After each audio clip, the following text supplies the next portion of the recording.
You had your chance and then you blew it. That is the most absurd statement of the year. Nice. Nice. Oh, baby.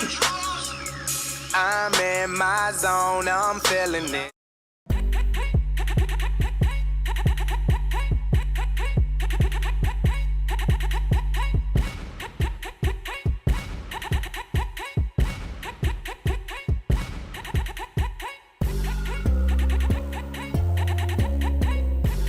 Live from Rock Solid Studios in Granite Falls, it's time for MinneZona Sports, live with DJ Matty C. and Paul the Shield Vold.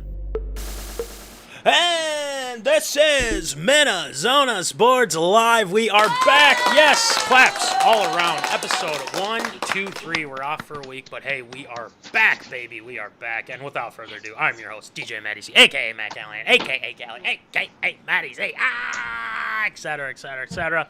And all the way from Woods and Shore Studios in Aiken, Minnesota, Paul Voldy. Shield. What's going on there, Shield? It's been a week since we've done the show, and I'm completely out of sorts. Like, I've been running all over the place just trying to make sense of the whole day itself. Like, oh yeah, we've got a show tonight. It felt like I needed to be somewhere, and then I realized, oh yeah, I needed to be here in this seat, flag behind me, stuff over here. We're ready to roll tonight. We are ready to roll tonight, and yeah, like you said, ready to roll. Here we go. Let's go. This is the safe spot. This is where you can express your sports concerns, things like that.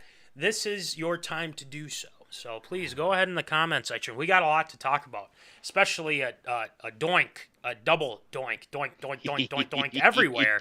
So we'll be talking about that. You probably know where we're going with that. But our second story tonight, too, Voldy, Minnesota Twins. I mean, we might as well just put everybody on the injury report, for goodness sake. Well, we'll get to that in a little bit. But we also have tonight Voldy's Virtues. The Virtues are back, ready to go. We're talking Minnesota Wild on that. ARA, Voldy's got us covered with all those awesome stories. And shield shoutouts, of course. But before we get started, I think, Voldy, we should probably give an update on our leaderboard for our pick'em, because it's pretty tight. Well, not good, Bob. I know. Not good. I'm sorry, Voldy, that things aren't going well for you with the pick'em, but you know what? You can always bounce back. I've seen it before. You were down last year, and you came back up. So true. This is very true. It's still there. So our top two right now, and then we'll move on. Stuffage, our guy, 39. Yep. But unfortunately, there is a Packer fan that's tied with him. Ryan, who just got married. The newlywed. I love it. The newlywed. So I am very happy for Colm, even though he is a Packers fan, and that it is what it is with that. But we'll forgive him. But he just got married. And then yours truly at 38, a Rick. Hey, look, it's a Rick 38. Larry Frank, 38. And Victor, our guy Victor, 38 as well for him. So there's a lot of guys coming through, but Voldy, you know, I think you'll bounce back here. So we'll see what happens. We're on to Cincinnati. There you go. All right. Well, let's move on to London. Let's get to London here, and that's our first hot take with the Minnesota Vikings taking on them AINTS. So let's get it going with some Tater Tot. Hot take.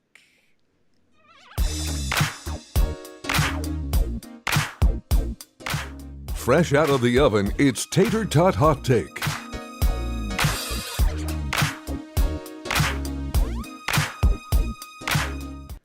All right, it's time for some Tater Tot Hot Take, and as our lower third will pop in here, the Vikes march them AINTS right out of London. You're darn tootin'. That's right. The Minnesota Vikings get the victory over the hated. I hate them. They make my blood boil. But the Minnesota Vikings win 28-25 over a double doink. They're in London. You think with London games, you know, the game would be kind of sloppy. And yeah, to an extent it very much was. But this is a different look AINTS, obviously, without Drew Brees, infamous Jameis not playing. I am still kind of peeved about that, because I did want to see infamous Jameis play. And we would get a lot of interceptions. But that's okay. You get the Red Rifle, who played actually pretty well. We got to give him some credit there. A lot of injuries, no Kamara, no Michael Thomas. I mean, this team was battered down. The Vikings should have smoked these guys, but it came down to a double doink. So that's how it was. The Vikings got the victory. Not a big deal. All right, so Zoners and Voldy, what are your thoughts on this game here? And it feels good to beat the Saints, isn't it? It always feels good to beat the Saints. I just wish it was a little bit more. They would have had a little bit more of a better chance. Especially, I mean, it was 28-25, like he had said. The London games usually are kind of duds of games. You know, teams are coming out flat. Offense is lacking. And it's usually two teams that, like, it's like you get like the Jets and you get, another bad team against somebody else. You get like Jets Dolphins or something like that. It's just always just not good quality matchups. This is probably the best matchup to start the year that you could have gotten for both these teams, especially with the Saints and obviously the Vikings. That little rivalry that isn't really a rivalry, but both fan bases will say it's a rivalry because, how things have turned out in recent years. I love this game. It started off great. Vikings were able to get down the field and command at will. You thought that maybe the defense would have a field day with, a third-string quarterback in, or at least the backup quarterback in, and Jameis out. No-name receivers. You have, backup running backs. Latavius Murray was back with the Saints as well, going with Mark Ingram out of the backfield. They competed. Vikings had multiple chances to put that game away, especially midway through the second half as well. Unable to do it. Offense just went stagnant in that second half, and of course it had to be with their back up against the wall to finally come through. Of course, they take the lead, and then they get the field goal right at the end of it to the AINTS, and then the Vikings, obviously, or I should say, the Vikings get the opportunity to go ahead, and then the AINTS march right down, the double doink. I mean, this was a game that should have been easily won by the Vikings. And I've said it too. Vikings are going to have to win a lot of 34-30 games. Don't let the score fool you. This is one of those games where it's like either the offense is going to find a way to win it at the end, or the defense or some sort of miracle is going to happen. This was this exact situation. I don't know if it was so much that the Vikings won this game, they just didn't lose it at the end. Right. Easy A says, the only person on the Saints I don't like is Murray because he was a Viking for a while. Mm-hmm. And I agree. I do agree with him on that. The Tay Train. I do love the Tay Train. I love it, though. He was a very good running back. I not love the Tay Train. He was great. I loved him. I thought he's great. I just hate that well, guess what? Actually, he was let go by the AINTS, and then he got picked up by somebody else. I forget who it was, though. Broncos, yes, thank you. Yeah. The Broncos, which I can't believe they let him go. I mean, the guy was doing a lot for him against us, but Kamara must be coming back soon, I guess. Yeah, that's probably what the deal is. They do have Mark Ingram for his 19th stint with the Saints. Yeah, that's true. That is very true. But yeah, I guess what I would mark it down as for myself, I would say they were lucky, sure. I think that last play, or when they drove down like that with Olave with that catch, we can't have that happen. I mean, I did think when they did that, I was like, is this the prevent defense that Zimmer was talking about? Oh my gosh. Let's not get to that point. But I just think that they could have done a better job at not letting them beat us with the deep ball, and they did with Olave. But also, they had a lot of penalties. They had like 10 penalties for over 100 yards. The AINTS did. And we just didn't capitalize when we needed to. There were times where we were at the one, and all of a sudden we get pulled back because of offensive pass interference or a holding or things like that. But we've been able to make up for that, luckily. But Kirk didn't have the best game. I think he missed a couple throws. I also think that our running game needs to get better and needs to get better quick because, I mean, we can throw it all we want, but I think we got to feed Dalvin too, just to open up what we can pass. And JJ was able to kind of get open this week, which helped a lot. He dropped a touchdown, but the ball was a little behind him. You could go either way with that. So you look at it from that perspective, and you think, okay, well, they obviously should have killed him. I mean, they should have beat him. And that throw that Cousins made to JJ to get into range there, oh my gosh, dime, and against who? Marshawn Lattimore, and trash. He hasn't done well against us. I can tell you that much. I mean, I'm just throwing that out there. He has not done well against us. Honey Badger had an interception against Kirk, so we've got that going. But I give a lot of credit to our offensive line. I think they protected Kirk relatively well. I think there were some miscues, but I also think that you're going up against a really good pass rush, and I as much as I'm not a big fan of Cam Jordan, I think he's really annoying.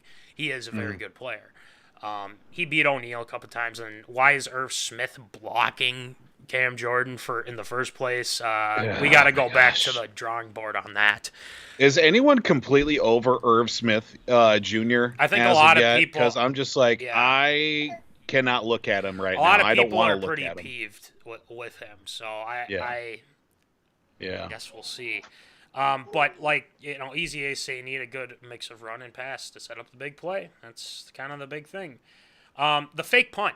I forgot about that with Ryan Wright. Nice throw over to Jalen Naylor. I'm telling you, they're sneaky. I'm glad that O'Connell and our special teams coach was like, no, let's go for it and get them off their game, and that's what they did. So that helps. Greg Joseph kicked, relatively well. Hello. That's Kate. Hello, Case. It's bedtime. Yeah. Someone's not happy they turned off the TV. So but anyway, if you look at this game, win's a win. They'll take it. But I said this to Papa Callahan. I said, this time last year we were losing these games, close games. Mm-hmm. And now we're actually on the winning side of it. Maybe you think luck has turned around. I mean, is it possible? Maybe. I don't know. We're going to have to see what happens. But the Vikings do have the Bears coming up on Sunday, which yours truly will actually be at. So I'm looking forward to checking it out. So it's going to be fun. I haven't been since COVID. Before COVID. Still haven't been to US Bank Stadium yet. We'll have to change that. We're going to change I know. that. I want to. But again, this year would have been the year for that. Yeah. But thanks again, NFL, for scheduling Vikings Patriots on Thanksgiving night. Come on. Thanksgiving night. That is ridiculous. Someone's got to work the next day. Yeah. Me. Talking about me. Right. Let me throw this out there too. This was scary in the first quarter. Leg injury to Lewis Seen. Oh gosh, that was rough, and we hope for a speedy recovery for him to come back next year. I think he's hopefully flying back to the States soon, but I guess we'll see where that goes. But yeah, the Vikings move on to Chicago. I don't really see. I think they should be able to handle Chicago. Right. Justin Field, excuse me, Bustin Fields. Sorry, I had to go that route, but he's the worst rated passer right now. If we can't handle that, then we shouldn't. We should just pack it up and go. No, but Voldy, I mean, don't you agree? The Zoners, don't you agree that we should just smash the Bears this Sunday? Yeah, this is one of those, if this was ever going to be, and I hate to say and use this term, a trap game, it's going to be this one right here. Cannot let the Bears get any sustained momentum on offense. Need to attack consistently. Get Fields out of the pocket, jam the receivers, shut down that running game. Whatever they've got going for them, it ends on Sunday, because the Vikings need to pin their ears back and get after the quarterback. Za'Darius, and obviously Daniil need to maybe start picking things up a little bit. They did get a couple of pressures in that game against Andy Dalton, but definitely need to start seeing a little bit more production on that side of the ball too, and maybe even steal a turnover or two. Vikings had multiple chances last week on Sunday, especially with the turnovers, that they could have put the game away very early, but they didn't. They need to capitalize on turnovers. They really do.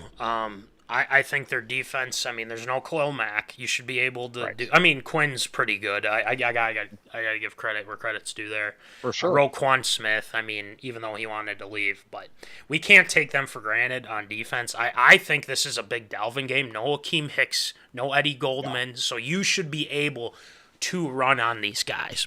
I hope so. And I hope with Madison and Kene and everything like that, I think Kirk will have a solid game. Just to add, he was 25 of 38, 273 yards, one touchdown and an interception, but he came through at the end. That's all we got to say, and that's what we're happy about. So we're going into this Bears game feeling pretty good. We'll go with that. We're feeling pretty good. So Skol, and then we'll see you on Sunday. Let's go. All right.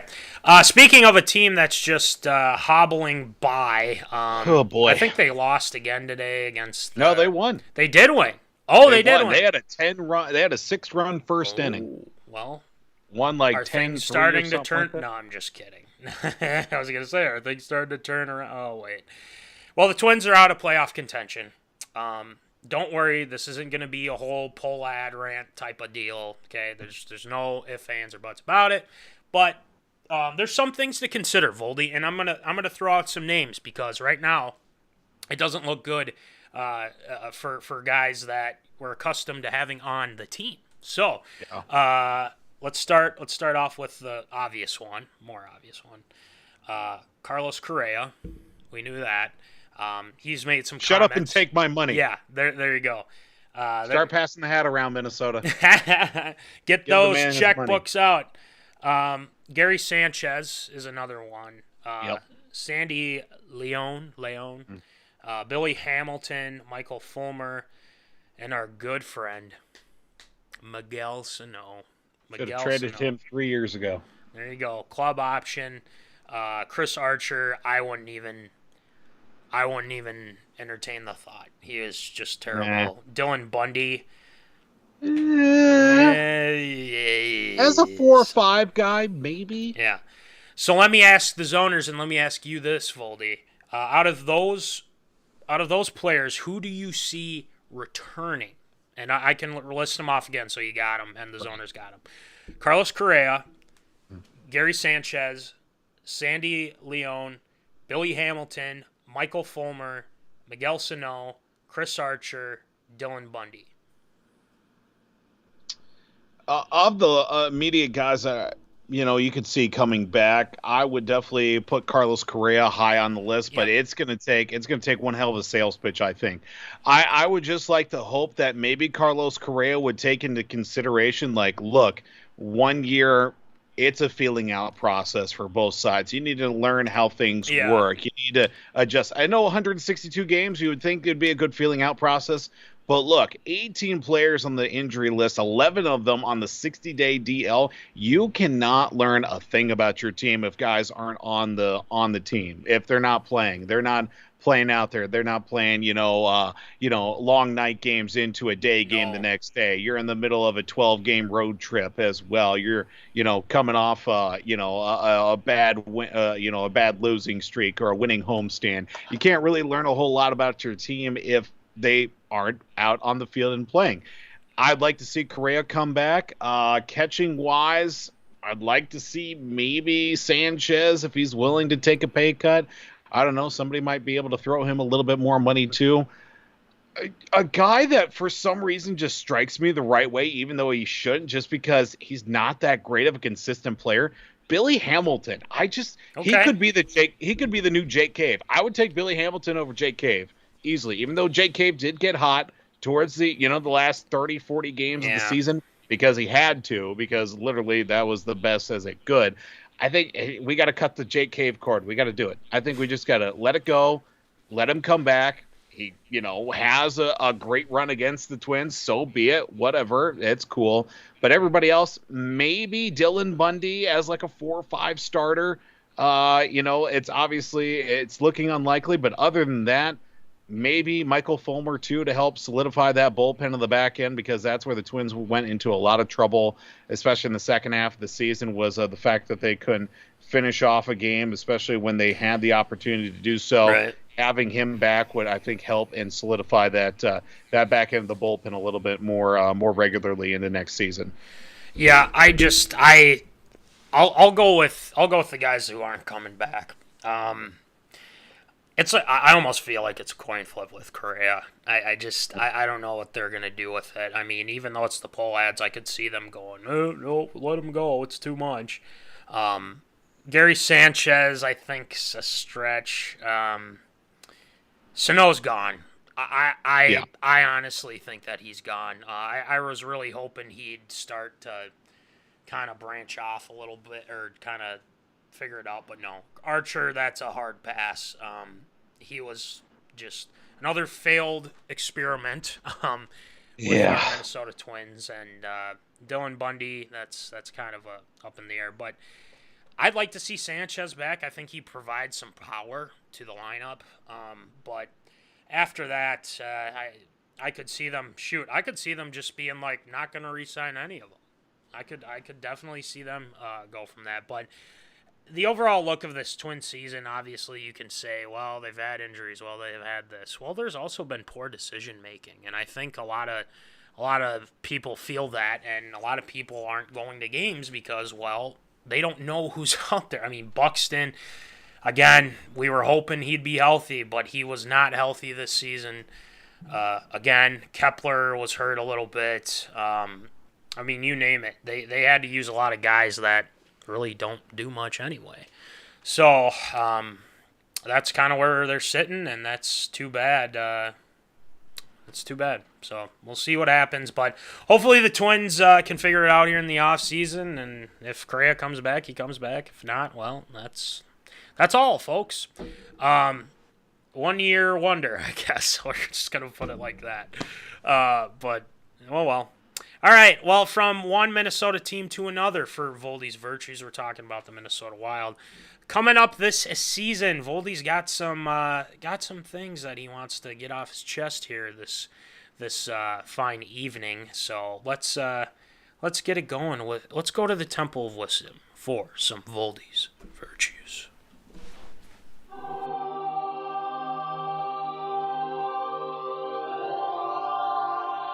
He has emerged from the Temple of Wisdom. Gather round for Voldy's Virtues.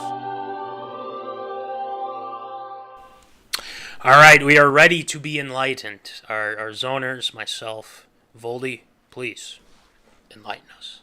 Well, we are on the prospect and the precipice of a brand new season for another Minnesota team. No, we're not talking about the Timberwolves. No, we're not talking about the Lynx. We are talking about, of course, the Minnesota Wild. Last year would have been a good year for the Wild to make something happen for them, especially riding off the high of the campaign that was the Rookie of the Year in Kirill Kaprizov. Things were starting to go solidified. You start to see the moves made by old wheeling and dealing Billy Guerin shooting from the hip and trading guys left and right. They pick a guy up, the goaltender, towards the end of the regular season, and that created a little bit of some goalie controversy, if you will, into the playoffs. Maybe set their sights in a different direction. But it is a brand new season that lies ahead with the Minnesota Wild. But is it a cup or bust season for the Wild? The 2022-23 season preview for the Minnesota Wild. And obviously, one of the big question marks to start off the year, how are the lines going to look for these teams? And of course, with the Wild, of course, we already know Kaprizov, Hartman, Zuccarello, Zooks, and Kaprizov, obviously the brothers from other mothers, back on the same line once again. But then from that point, things start to get muddier the further you go down. Do you put Jordan Greenway on line number 2 with Joel Eriksson Ek and also Marcus Foligno? Or do you throw in Tyson Jost, who's been a nice piece to throw in? Or do you try to mess things up with the Grief line that had a really good second half of the season last year for the Wild? Line number 3, do you move in a little bit of a youth movement with Freddie Gaudreau and also you put in Sam Steele and Matt Voldy as the train of the NHL season goes by right behind us. Youth movement. Do you put that on line number 3, or do you shift that down even further to line number 4, where you put a little speed and a little bit of grit down there with Brandon Duhaime, Marco Rossi, Connor Dewar into the mix? Do you mix and match down there as well? These are questions that certainly do provide a lot of question marks. In years past, you'd put a guy down there, maybe such as a Ryan Carter, or even in years past, other guys that were significant enough to maybe provide that scoring touch when needed, and or maybe maybe knock a few teeth out if so be. That's on the offensive side. Defensively, we already know Jonas Brodin and Jared Spurgeon at the top with the captain. Jake Middleton and Matt Dumba should be a very interesting pair at the defensive side too, because the Wild made a move for Jake Middleton last season to bring him into the fold with the Minnesota Wild. Then from that point, who's going to be the odd man out? Do you mix with Alex Goligoski and John Merrill, Or do you keep Kalen Addison up there full-time as he's trying to prove his worth with the Wild on the third defensive pairing? Still a good couple of question marks, at least with the lines. We already know the top pairs are going to be up, but what does that do past those lines of, Kaprizov with Hartman and also Zuccarello, and also on the defensive side with the likes of Spurgeon and Brodin? Is there going to be a lot of mix and matching? Of course, the preseason, the Wild still have a few more games. They open up their season October 13th, so a little over a week away before some of these final cuts are going to have to be made.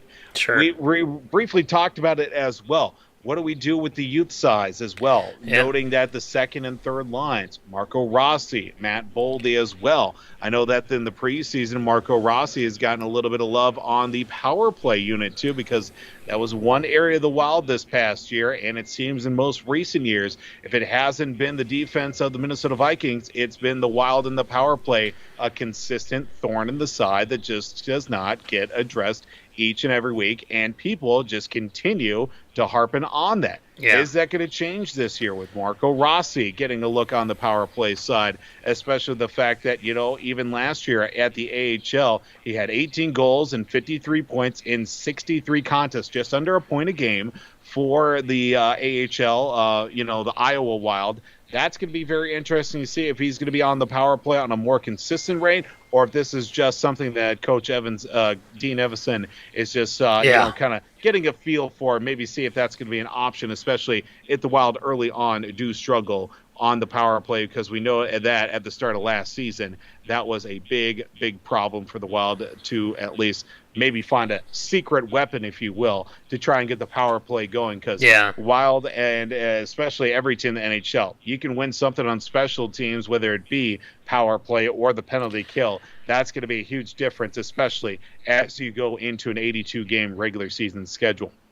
Yeah. Now, another thing that the Wild have struggled with in recent years, whether it's been backup goaltending, like, of course, it was, the likes of Alex Stalock. It was Kaapo Kakkonen as well. Even years back with, of course, when Nicholas Backstrom was starting, Devin Dubnyk. Then you had guys like, Manny. I just had you had them, and you had Darcy Kemper in the mix. You had all these guys that would be promising goaltending prospects, and here's the thing, they would never get their shot as well. But of course, with the goaltending, I know Marc-Andre Fleury is the starter, but you know what? Maybe this is the revitalization of his career in a Wild sweater. But who's going to be the guy behind him? I know that the Wild just recently sent down Zane McIntyre, put him on waivers. The backup goaltending situation, we're in the same situation we are every 3 or 4 years with the Wild. They've got a promising backup goaltending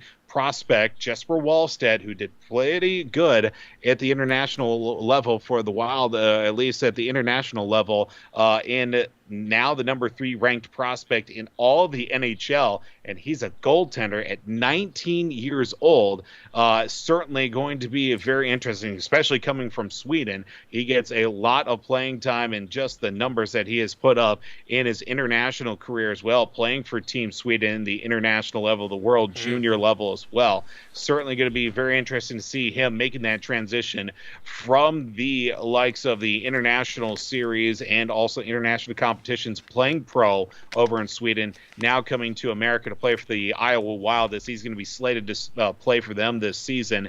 How's that going to translate? How long does it go before the Wild start to maybe even look at maybe calling a guy up, unless he's not going to play every day for the Wild behind Marc-Andre Fleury? How do you keep that thing going as well, especially with Fleury may need a couple of extra rest days here and there, especially in the midst of a long road trip or back-to-back, maybe a situation where you get a long night game and then on the road as well for an early afternoon on a Saturday or something like that. How does that work with Zane McIntyre being dropped to waivers, most likely a little clear, and head back to the minors for the Wild?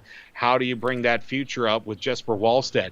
The backup has been a consistent issue for the Wild in the years past. Yeah. It's always come down to some sort of goaltending situation. Do you start him? Do you start him? Who's going to be the hot hand? And the issue has persisted in the recent years, especially last year. We had Cam Talbot or Marc-Andre Fleury? Who do you start? And, well, unfortunately now there was that, a little bit of an unceremonious breakup between the Wild and Cam Talbot. Well, Cam Talbot's going to be starting the year on the injured reserve as well. But looking at the situation overall, and especially with the prospect of this new season, a lot of teams and a lot of experts are looking at a potential dethroning of the Stanley Cup champions, not only to come within the Western Conference, but within the division as well against the Colorado Avalanche as well. New few teams stacking things up, of course, in the offseason with the likes of the Calgary Flames. Of course, they do get the likes of Jonathan Huberdeau. They do add Jacob Markstrom and Ned with the departure of Johnny Hockey, that being Johnny Gaudreau, as he heads to Columbus. Some people are pointing at, McJesus, that being Connor McDavid, out in Edmonton, where they have somehow Jack Campbell that will fare in net as well. Leon Draisaitl as well to play alongside with Connor McDavid. Evander Kane, Zach Hyman, Ryan Nugent-Hopkins. 3 of those 4 guys were top 2 picks for the Edmonton Oilers in that year, where they picked number 1 overall for like 17 years straight, it felt like. They do also, of course, have the likes of some solid goaltending to back up Jack Campbell if it should result in another second-half collapse like the Edmonton Oilers did have last season. But some people are pointing at sneaky team. Hey, it's that team in Minnesota, Kirill Kaprizov. Of course, we have talked about him. A lot of teams are going to be keying on him, but he's still going to get his points and his looks when he can. We talked about the depth of this team. Spurgeon, Dumba, Greenway, Joel Eriksson Ek, Marcus Foligno, Marc-Andre Fleury in net. That can certainly, he can return to his Vezina form at any point of the season and certainly be one of the big figure points for the Wild this season. And, of course, you got to throw in some Eastern Conference teams. Carolina, Florida as well to be a surprise team. Tampa Bay, can they make it back to the Cup final once again? Toronto, if they want to decide to come play hockey this year or just disappoint their fans year in and year out with Austin Matthews. I think one of the big disappointments in Austin Matthews' career is going to be that he spent so much time in Toronto and especially some of his best years. But the fact that people are looking at the Minnesota Wild, is this a cup or bust season? I don't want to say yes, but I don't want to say no at the same time.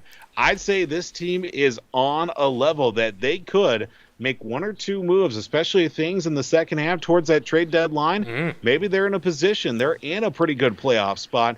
They need to get 1 or 2 guys. I feel like Bill Guerin is definitely going to have to make some tough decisions. He did last season, and it got Marc-Andre Fleury. That got them in a good spot, and I think right now they are definitely in a good situation. Is it a cup or bust season? Again, I don't want to say no, but I don't want to say yes either. I think the Wild are just right there. I think it may take this season, if not next season, for them to get to that level that they need to be at in order to make a serious run at the Stanley Cup. Wow. It's a lot to take in. I mean, that's, would you say, and this is just me, and I'm asking from observing, from watching them and everything like that. Do you think that they're like 1, 2 players away from like actually like being, scary for like the Avalanche? And granted, you poised to dethrone Avs, you put that out there, but I think with Billy G, I think he might pull some stuff. But do you think they're like 1 or 2 players away from being like legit? Yeah, I think, it's like every year that we see with the Wild, you're always 1 or 2 players. But I think with this group that they have, it's not so much now with the inexperience. These players have been around each other for a long time. They've been around. They've played a lot of hockey together. They've been on, this level of like, hey, we could be really good this year. We stay healthy. We stick together. We're going to make something happen. And now you get these young guys in Matt Voldy, Marco Rossi too.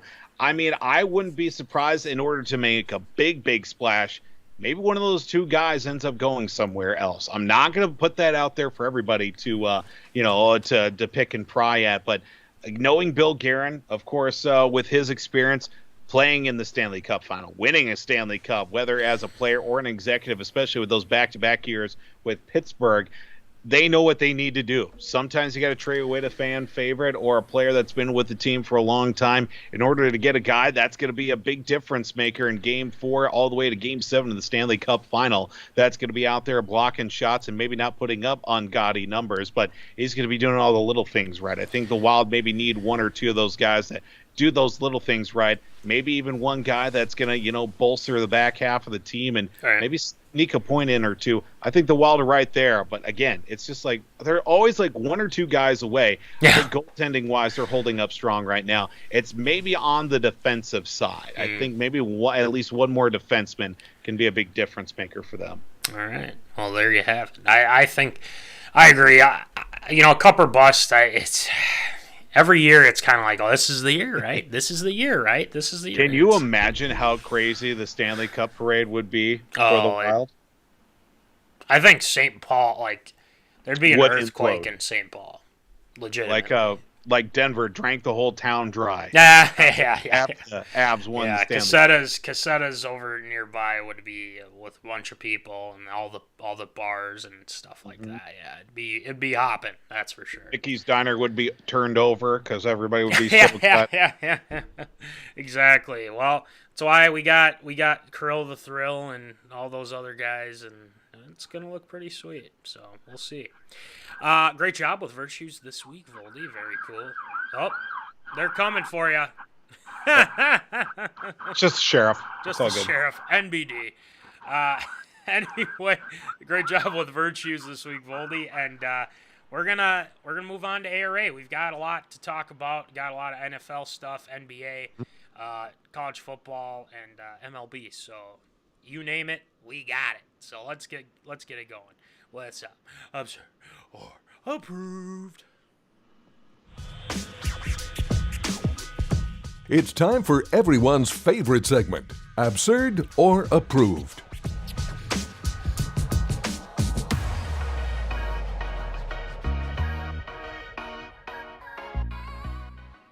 All right, it is time for Absurd or Approved. So, Voldy, why don't you rattle them off for us, please? Oh, we start the National Football League as, of course, one of the upcoming rising stars of the NFL, Dolphins quarterback Tua Tagovailoa, has been ruled out of Sunday's game against the New York Jets as he continues to work through the concussion protocol.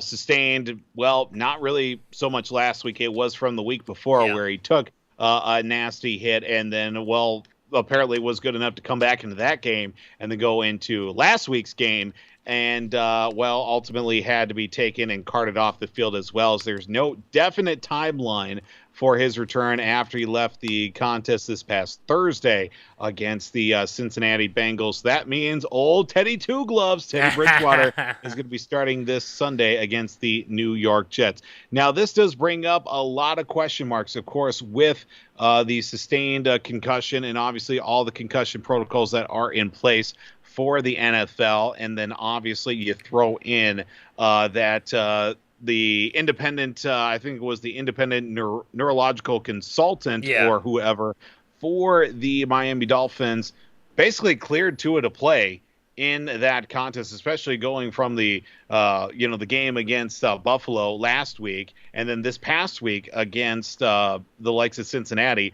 But apparently not enough for the NFL's liking is that independent consultant was actually fired from the Dolphins as well, and it started to look at further investigations from the NFL into the conduct and the handling of the concussion protocol within the Dolphins facilities. With that person being fired, is there any chance, would it be absurd or approved that Mike McDaniel, maybe even some other coaches or other members of the Dolphins staff could get fired as a result of Tua being able to play last week and also this past week as well? Well, the Dolphins organization and their owner that they have over there, it's a sketchy kind of place. Mm-hmm. Mike McDaniel, I really liked when he was with San Fran and everything like that, and coaches. I just think it wasn't truthful of what they were trying to do, and if those guys were involved in that, I think there should be some type of punishment, because you look at the video from that Sunday. And, I mean, the guy's barely holding on. I mean, shoot, I did a speech, and you remember this. I did a speech on concussions. Mm-hmm. And when you have that movement, and when he's not upright, there's something wrong. And the fact that they said that it is something with his back, yeah, no, that's not even close. And then changing it, oh, it was a concussion. You bold-faced lied. So whoever was, you know, if it was the guy that cleared him, if it was the coaches that were forcing him to clear him, whatever it was the wrong move to have him play that Thursday. And we saw Thursday how bad it looked. Right. And, I mean, that was whiplash. I mean, it was boom, just boom. And, yeah, he shouldn't have played. I think it's a travesty that he did. But for the coaches to be fired, I think they need to launch. Are they launching an investigation? As far as I'm aware, the Players Association is looking at, of course, the review of the protocol and everything. I think they are into that right now. They're talking with, or maybe talking with, the independent consultant that did test Tua under the concussion evaluation and how that was handled. But nothing, it doesn't show right now if anything has come out of that as of yet. Okay.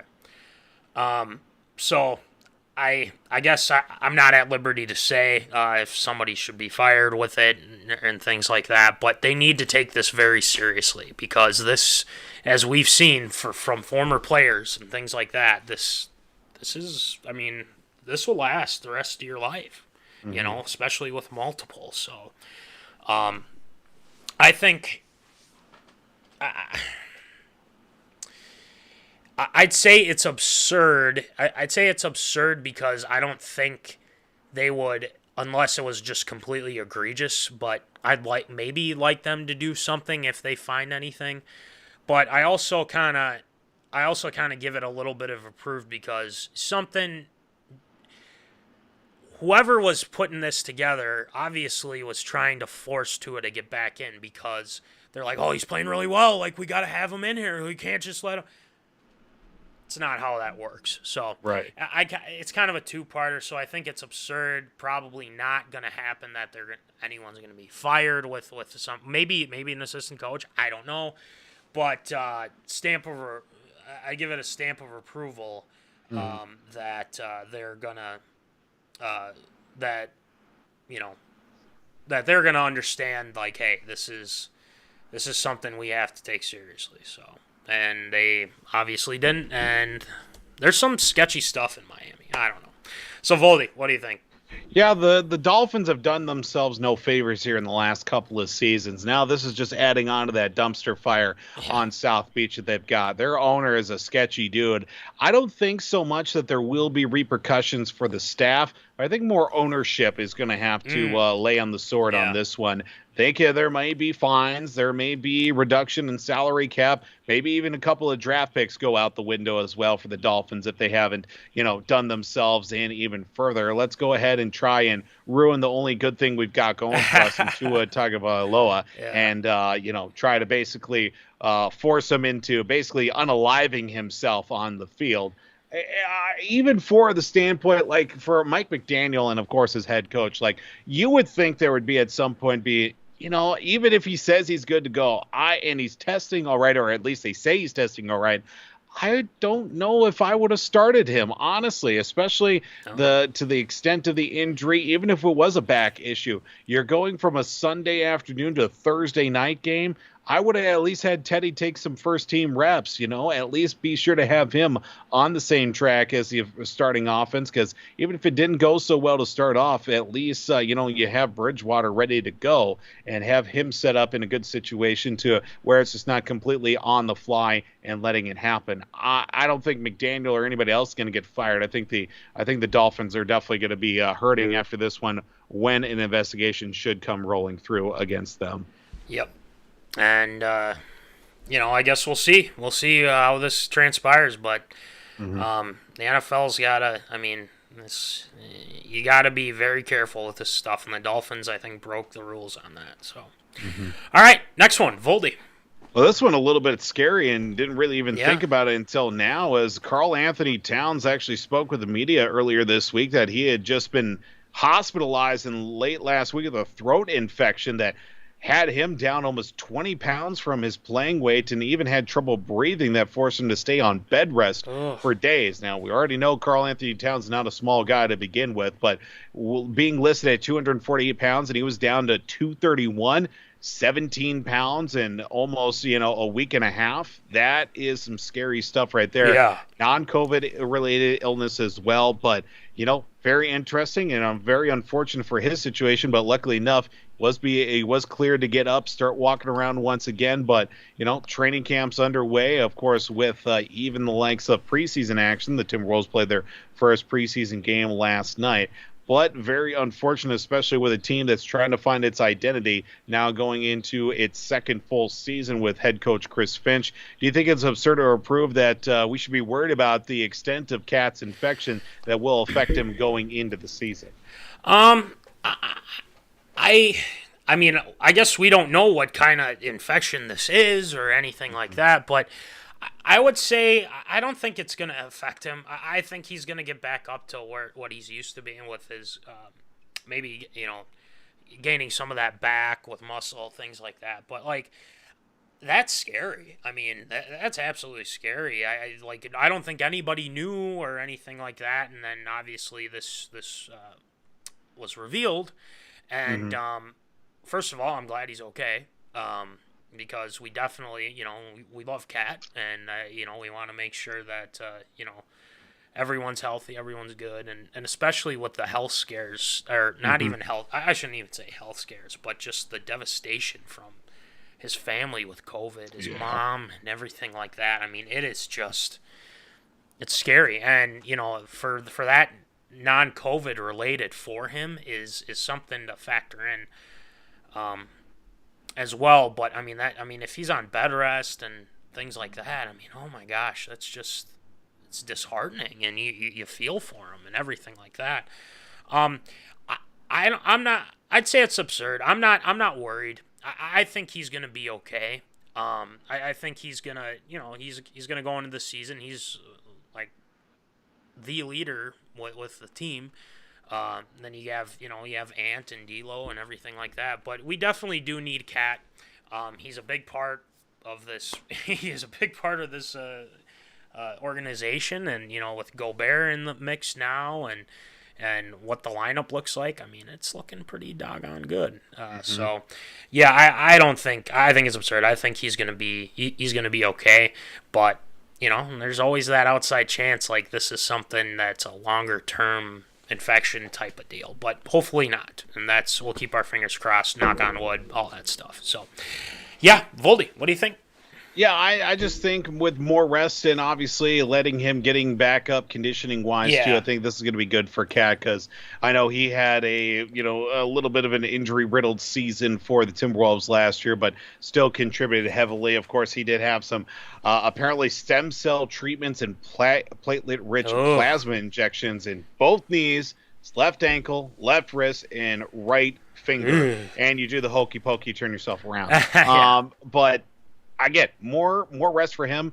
He's no spring chicken anymore. When did he get drafted? 2012, 2011 or something? It feels like a lifetime ago, but he's been in the league in a while, and he's starting to get some of those miles on him too.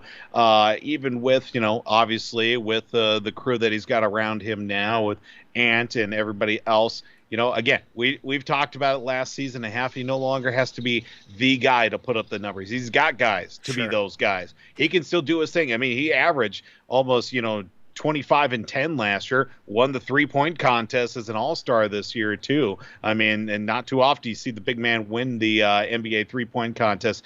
I'm not overly worried about it. It was just, it's very unfortunate, but luckily enough, he was back up, he was talking, and he was able to, start working on things to get ready for the season too. Yep. And I think that's what he wants. He wants to talk basketball, and we love him for it, and hopefully it's not, something that continues into the season. We just want him to be happy, healthy, all that stuff. All right, next one, Voldy. Well, with the Monday night contest not going to the favor of the LA Rams against the San Francisco 49ers, and of course, right when I tune into the game, what do they talk about? Odell Beckham Jr. The sweepstakes, OBJ, do continue, or as Mrs. Creative Consultant, that being Mrs. Sarah Antus-Vold, likes to call Odell Beckham Jr. Odom for some reason. I don't know why, but it is what it is. The sweepstakes do continue. I know that he's still nursing the knee with the injury on the ACL suffered in the Super Bowl. They're saying about week 10, week 11 that he'd be able to come back at the earliest and contribute. It's no secret that obviously the offseason there were some of his ex-teammates from the Rams and others kind of recruiting him to come to Buffalo to be, on a Super Bowl contender, that being with the Buffalo Bills. But you know what? The Rams are also throwing their hat back in the ring too. Is it absurd or approved that the likelihood of OBJ returning to the Rams by this deadline or this timeline of him being in week 10, week 11? I don't know. Apparently he visited the Giants. Yeah. That's one thing to factor in too. I think there is a likelihood. I think they're definitely interested, even with Allen Robinson. But I think he's just been struggling like no other with LA right now. But with OBJ, I feel like there's that connection there. But like it's kind of odd that he would be. Well, actually, it's not super odd because, Brian Daboll, I think, is very familiar with OBJ, and I think adding him to the mix would help a lot. But would he be welcome back in open arms with the fans? I don't know. That's a tough question, especially with the kind of the coaches that he had in New York too. But I think he's past that and whatnot. I think a lot of people always keep tagging his name to the Packers, and I don't see it. Even if he did, I just don't think he'd be, I don't know, super effective. I think he'd be more effective with the Rams, especially with how he was able to kind of connect with them, especially on that playoff run. But I'd probably say a stamp of approval, and the reason why I say that is because I think that's a good time frame. Obviously, I think the ACL is starting to, he's starting to feel better about things, and he's probably been working out, all that stuff. But I think OBJ will probably be with the Rams, if I were to guess. I think they know what type of deal that they would have to make in order for him to come back. But I would say, it's got my stamp of approval. I think around week 10, week 11 sounds pretty good with the timeline. I don't know. I can't remember. There might have been another team that was in the mix, but I think the Rams, Giants, Packers. I think you said the Giants as well. Yeah. Bills, a couple other teams outside looking in. Chargers, Chiefs, Buccaneers as well. They could always use an extra guy there, but. In the grand scheme of everything, I think it's the Rams. I think it's the Rams for them to lose OBJ. Honestly, you throw in the fact that he's already out in LA. He's familiar with the team, with the system, and the playbook. And, non-football wise, he's a dad now. And he doesn't want to be too far from his family, considering the fact that newborn child and everything, you want to be close to home. Does he want to go back to the East Coast and play, with 2 months, maybe 3 months at the most with the Giants, and then come back and maybe end up with a Super Bowl or not? I don't see that happening, but I think it's definitely the Rams' case to lose. But it's going to take some serious courting for the likes of Buffalo if they want to make a move towards OBJ. But then you'd be coming in mid to late season. You'd be having to learn a new style of offense as well. You've got some familiarity with some players and some offense, but you're going to be learning a whole new quarterback as well. I mean, it worked out all right, obviously, with the Rams last year. I mean, they won the Super Bowl, for Pete's sake. Yeah. And OBJ was poised to be the Super Bowl MVP until he got hurt in that contest. I think now it's just it's looking at everything. I could definitely see the Rams coming back and getting OBJ by that week 10, week 11 deadline. Yep. I think it's very possible, and I think we're going to be seeing OBJ somewhat soon. So, yeah. All right. But there's not a person we're not going to be seeing somewhat soon. Next one, Voldy. Yeah, the love-hate relationship with the University of Wisconsin, their football coach Paul Chryst, well, finally came to an end here, especially after a disappointing 2-3 start to the year, which included to a loss against former Badgers head coach Brett Bielema and the Fighting Illini of the University of Illinois, 34-10 last week. And well, that means that Paul Chryst is out the door. Now on the interim, they're going to get him a reduced buyout of $11 million. That brings in now interim head coach and was defensive coordinator. Remember Jim Leonard, the D-back from the NFL? Sure. New York Jets? Yeah. Well, now he's interim head coach for the Wisconsin Badgers. Of course, 3-time All-American and, of course, named interim coach for the rest of the season. Now, this does bring up their 2-3 on the season. I don't have their schedule right in front of me, but is it absurd or approved the likelihood that the Badgers finish at 500 at the end of the season? That's a great question. Well, I think the Gophers are coming back with the axe this year. Please. I hope so. But after that deal with Purdue, I hope that's not the case. But let's just get to what we got here. Wisconsin's definitely they've been struggling, and they've been struggling mightily. And I think this is the best time to hold on to the axe, that's for sure. He didn't have a bad record. He won 72% of his games, 67-26. He's been very competent. He's a very good coach.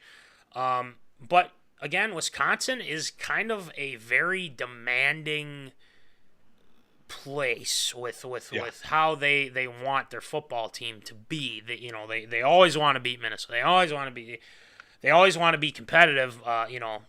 But it is a little bit baffling just because I think that it was maybe a little bit premature because then again, you have the Big Ten schedule already starting and, they've got some tough matchups, but firing your coach, it's kind of throwing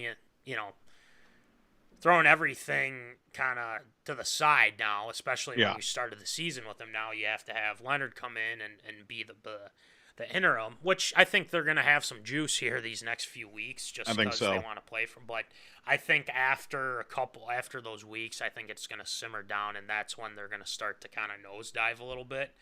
But that's just, I could be wrong. I don't know. But, there's a lot of money that they invested. They had the buyout and whatnot. But I would say, that's a tough one, because I really think he's a good coach. And but with Wisconsin, I think they're going to get right at that mark. I think they'll finish 500, but I just don't see them being as competitive with a lot of these other schools. And, especially with Michigan, I assume and then losing. Well, here's the rest of their schedule. This week they've got Northwestern. Okay. Then they got Michigan State, Purdue, Maryland, Iowa, Nebraska, Minnesota to finish off. Wow, that's actually not terrible. Scary. So yeah, they could very well finish 500. I think losses at least against Minnesota for sure. Maryland, either Purdue. I would say at least Michigan State a loss against them maybe, and maybe Purdue too. So they could very well finish right at 500. Okay, so let's go with that. I'd probably say stamp of approval, but it's a light one. So Voldy, what do you think? Yeah, I think it's got my stamp of approval. I think they're going to have to steal a game. They could very well beat Iowa. They could very well beat or lose against Nebraska as well. Northwestern, Michigan State, maybe. Really coin flips. The only real ones that I see as games that they probably won't win, Purdue, Maryland, and obviously Minnesota. I think Minnesota, and hopefully they don't fall into that trap game as well towards the tail end of the season too. But I think they could definitely finish right at 500. It's got my stamp of approval. All right. Well, I guess we'll see with the Badgers, but I'm not complaining. I'll say that. So, all right, last one, Voldy. Well, this is a very interesting story that I just kind of found, and Sure. maybe a little bit of bitterness as well. Now, former LA Dodgers outfielder, current Red Sox outfielder, Alex Verdugo, who was a Los Angeles Dodgers prospect for a number of years, one of their top prospects in their system, got traded over to the Red Sox in February 2020 for Mookie Betts before the season got postponed, and then moved to a 60-game slate in 2020, which feels like 3 lifetimes ago that happened. And he did bring up a couple interesting points, of course, with the postseason set to begin and the LA Dodgers finishing with 111 wins this season. Yeah. There may still be a little bit of resentment from Alex Verdugo, of course, especially coming off this season where the Red Sox underperformed. 28 with even last year making the run that they did with literally nobody that were significant on their roster, even guys coming in hurt as well for all players considered for the Red Sox. He did make note that, even with a 60-game schedule and then obviously with it being a shortened season, that it's still hard to judge to this day whether the 2020 World Series title is basically legitimate, is what he said as well. And that's what we kind of talked about, at least on an old show as well, whether legitimacy of these championships in, shortened seasons or even in bubble situations, whether they have, a normal season or legitimacy or validity to their titles as well. Looking at the comments made by Alex Verdugo, do you think it's absurd or approved his comments and the legitimacy, especially with the 2020 World Series title for the LA Dodgers? Oh, yeah, especially with him being in that trade too. Obviously, you'll have some thoughts about that. 60-game season, so hard to judge this day. I can see where he's coming from. It is bizarre, for one. It's bizarre with COVID and everything like that. But, they've been pretty good these past few years, and I think, it's somewhat deserving, and obviously with the NBA season that was in the bubble, all that stuff. But I also look at this, and I'd say, well, they were the best team at the time. There's really not that much you can come back with, but it was only a 60-game season. Well, let's even talk about the fact that World Series was against the Rays. Yeah, it was the Rays in the World Series, too. Right. So they were the best team at the time, so leave it like that. But I think he might be salty because he was traded and he wanted that and whatnot, but they went for Mookie, and that's about it. Still bitter about that. I wish Mookie was still a Red Sox with everything in my heart, man. I figured. I love Mookie Betts, man. He's a good player. I still root for the guy. It's hard not to root for Mookie Betts. Exactly. The guy's a great athlete. So I think it's absurd. I just think that I can see where he's coming from, like I said, but I also think, too, he needs to lighten up a little bit. So, oh, well. Voldy, what do you think? Yeah, some of his other comments, too, saying, anyone could ball out for 60 games at an extra 102 is a big difference. They won it. It's a true one for what we call it, but I can still see as it is, it's only a 60-game or World Series. We're going to look back on this in 15, 20 years and just look at it okay, the whole NBA played inside a bubble. They had a play-in tournament to get into the playoffs. The NHL played in 2 locations, played in a bubble, and a Stanley Cup was won with no fans in front of it. All these championships happened with no fans in front of it. LeBron James won a title with the Lakers in Florida. The Tampa Bay Lightning began their Stanley Cup dynasty in Edmonton with no fans in front of it. The LA Dodgers won the World Series in Texas playing against the Tampa Bay Rays. And the NFL was pretty much unbothered by all of it too. Super Bowl already happened at that point, and then it was just going on to the next season too. That was the one sport that wasn't really overall affected other than, training camp and stuff like that. The upcoming season. You look at all of that happening too. If anything, it should be kudos to those teams with the amount of what they had to go through, the situations, what they could and mostly what they couldn't do, even as a team with players being vaccinated, unvaccinated, guys getting sick. How do we fill out a roster? How do we compete playing in these, basically glorified, community center gyms, basically fit for NBA, like an AAU tournament, basically for basketball's sake, or NHL playing in a weekend junior hockey tryout camp in front of no fans. And this is for the Stanley Cup too. It's just crazy, especially with how the World Series ended up for the LA Dodgers, who play against the Tampa Bay Rays. Lo and behold, it would be the team in the Tampa Bay Rays, who I still hate to this day, that almost win a World Series with very limited to no fans in Texas, with a chance to be, another World Series championship attempt for them.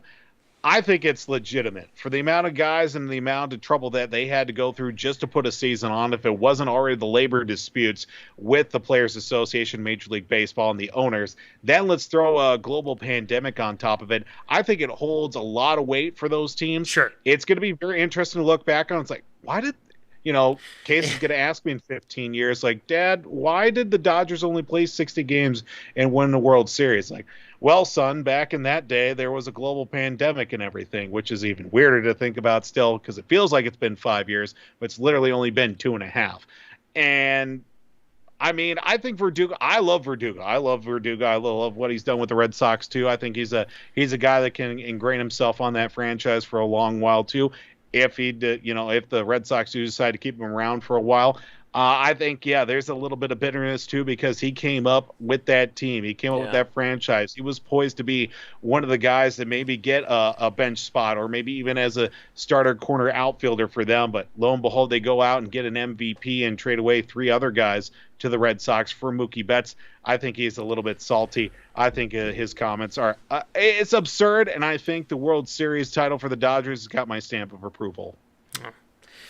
Well, they were the team, and you can bash the Lakers. That wasn't legitimate. You can't add a ring to LeBron. Well, they were the better team. I mean, come on. It was a weird. COVID was weird. We get it, but depends on what you think of it. So, right. All right. Anyway, great job with ARA this week, Voldy. Thanks, and sir. a lot of good ones per usual. And it's time for some Shield shoutouts. It's been a week, so we've got some Shield shoutouts to get to, and a lot of them involving the machine. And I think people know who that is. I hope they do. If they don't, then we got some issues. No, but anyway, let's get it going with some Shield shoutouts. Shield shoutouts.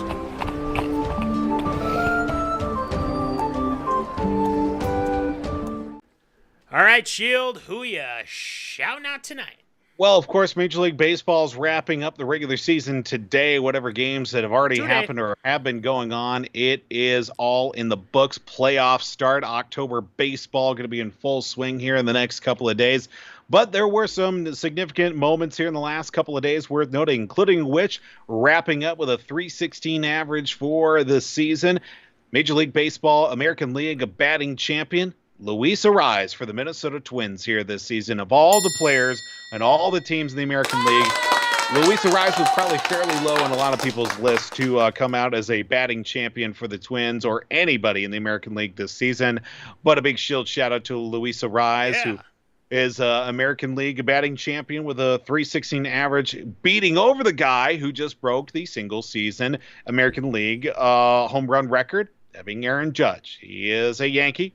He broke the American League record, didn't bring the Major League record, 62 home runs. Salute to that. We'll give him a Shield shout out for that. Probably would be one of my favorite players, but if you have to hate him out of principle, because he is a New York Yankee as well. So a big Shield shout out as well to Luis Arraez, and we'll throw a little Shield shout out to Aaron Judge for breaking the American League home run record. Still didn't break the Major League record. It's 73, people. Get over it. Move on with your life in that regard. Sticking with Major League Baseball, of course, one of the, as the season moved on to later, the last 50 games, was it going to happen? And you know what? It did happen. Albert Pujols finishing the regular season this year, 703 home runs.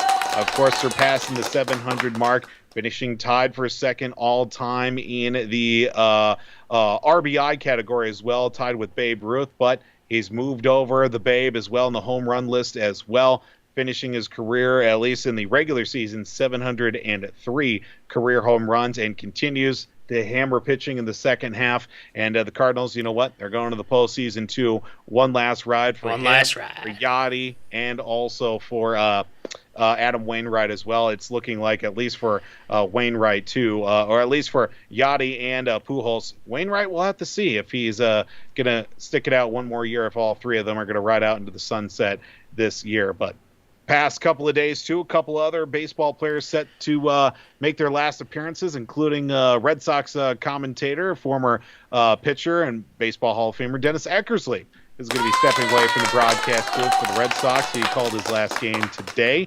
Former A's catcher, finishing his career with the A's, Stephen Vogt, finishing his career as well, decided to announce his retirement, even hit a home run in his final major league at bat today for the Swingin' A's out in the Coliseum. And then unconfirmed, but I believe maybe some reports that Jason Hayward may be departing from baseball as well, at least for the Chicago Cubs at least. Not quite sure if he's going to be done for them or not, but a lot of things saying that he is going to be done after this season. We talked about one Twins player getting a shield shout-out. How about one that just occurred, I believe it was on Sunday, that Simeon Woods Richardson. Now, Woods Richardson is one last name. In total, 15 letters, surpassing the all-time Major League Baseball record for longest last name, even though it is two separate words, but it is one last name in Major League Baseball history. Could you name, DJ Matty C, the previous player that held the record for longest last name in Major League Baseball? I will give you a shield shout-out if you can name it. Dang it. I saw it, too, and I can't remember what it was. Former Red Sox, former Texas Ranger. Nomar Garciaparra. No. No. More recent. Was a catcher. Okay. Wore the skull cap forward. Had a little bit of the curly mullet out of the back. Oh my gosh! Why am I blanking on this? Saltalamacchia. Yes. Yes. Jared Saltalamacchia. Yes. 14 letters his last name. Woods Richardson passing with 15 letters. Jared Saltalamacchia in total, 20 letters in total. Okay. But Simeon Woods Richardson now holding a shield shout-out and longest last name in Major League Baseball history. I don't know if you saw the picture of his jersey. It basically goes all the way over the back as well. Number 78 in your scorecard for the Minnesota Twins. And that's going to do it for shield shout-outs this week. Oh, that's interesting. Yeah, no, I was thinking, I'm like, who's got a long name? And I'm like, then Salty. Who did love Salty Dog back in the day? I love Salty. Still one of my favorite Red Sox of all time. Oh, I bet. Oh, my gosh. Well, great job with shield shout-outs this week, Voldy, per usual. And, yeah, I think it's time. It's time, Voldy. Mm-hmm. It is time to give out some stickers for our pick'em. So make sure that you guys are making your picks this week, because whoever